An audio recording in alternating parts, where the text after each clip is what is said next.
flashes on your screen. This is the big breaking story at this hour. The largest shareholder in both Ola as well as Uber, Japanese giant SoftBank, is calling for a merger between both the cab-hailing companies in India. Sources, in fact, tell CNBC TV 18 that Ola and SoftBank are actively pursuing this merger. Priya Sheth, who's picked up this information, is here with the details. Priya, Uber has given a categorical denial. What are you picking up from your sources as to what SoftBank and Ola are looking at doing right now?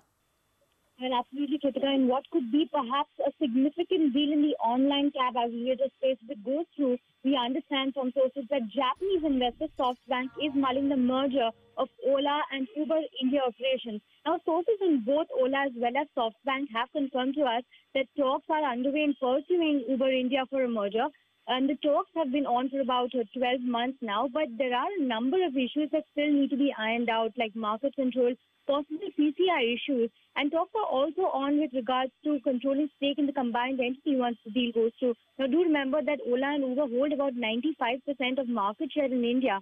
It's also pertinent to note at this point in time that Uber recently announced its exit from Southeast Asia after selling its local unit to Grab. So therefore, at this point in time, what we really pick up is that there's no clarity on the timeline of the deal.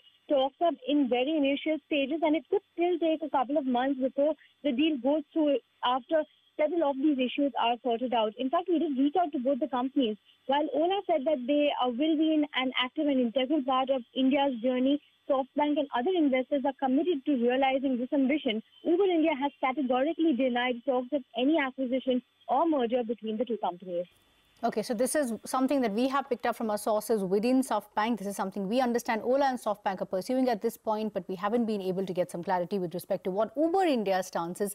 Thank you so much, Priya, for taking us through that exclusive breaking story at this hour. But to put this into perspective, we did speak to the Uber CEO, Dara Khosrowshahi, last month. Little did he mention about this news. Speaking to Shireen Bhan last month, he in fact said that they are not competing with Ola, but car ownership. And he reiterated back then that a competition with Ola is actually a healthy one.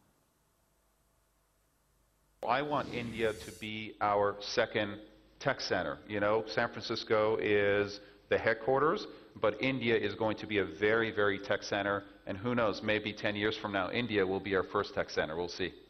What's the hiring plan here? Multiples of where we are now.